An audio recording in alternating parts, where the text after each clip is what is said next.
Hello, everyone, and welcome to my channel. Today, we will learn English and practice our listening skill together with new inspiring story of Gandhi. Let's begin.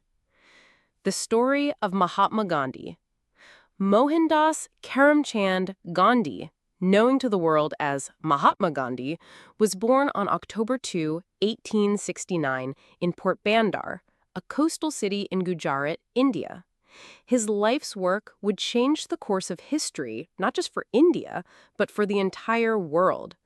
He became a symbol of peaceful protest and a champion for human rights.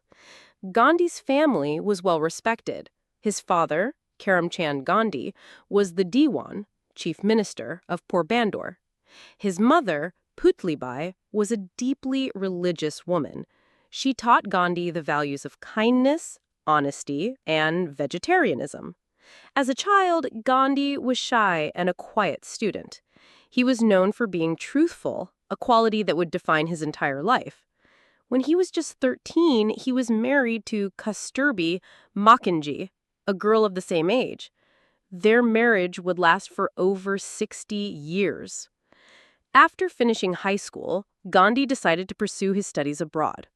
In 1888, he traveled to London, England, to study law.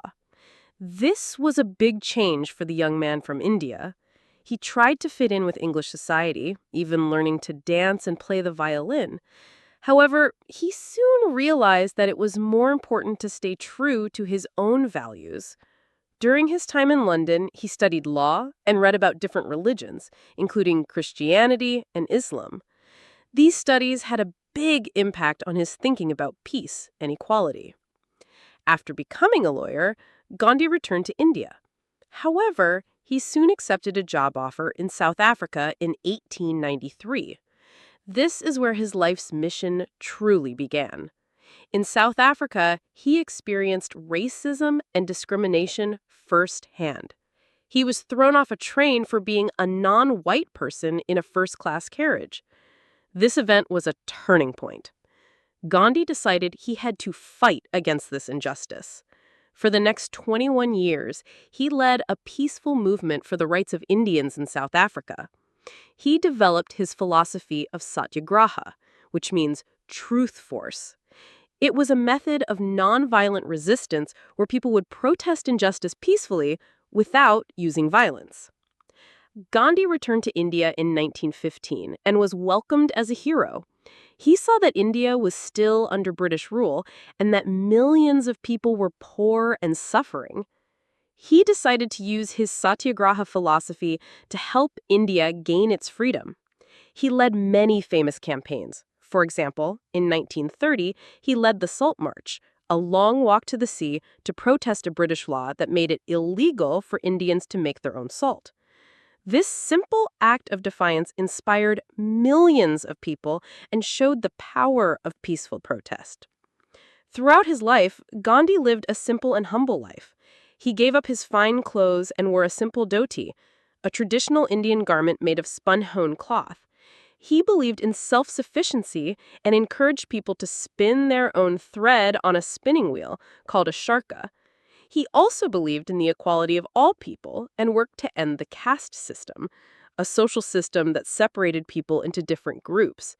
He called the lowest group, the untouchables, by a new name, Harijans, meaning children of God. He was a man of deep faith and prayer, and his personal values of truth, nonviolence, and simplicity were at the heart of everything he did. Gandhi's efforts led to India's independence from British rule on August 15, 1947. This was a huge achievement, but it also came with a great sadness. The country was divided into two nations, India and Pakistan. This division led to violence and conflict. Gandhi was heartbroken and tried his best to stop the fighting, but tragically he was assassinated on January 30th, 1948, by a Hindu extremist who disagreed with his message of peace and unity. Mahatma Gandhi's legacy lives on. He is called the father of the nation in India. His ideas of nonviolent resistance have inspired civil rights leaders all over the world, including Martin Luther King Jr. and Nelson Mandela.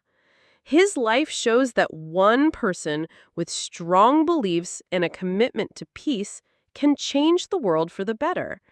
His message of truth and nonviolence is just as important today as it was 100 years ago.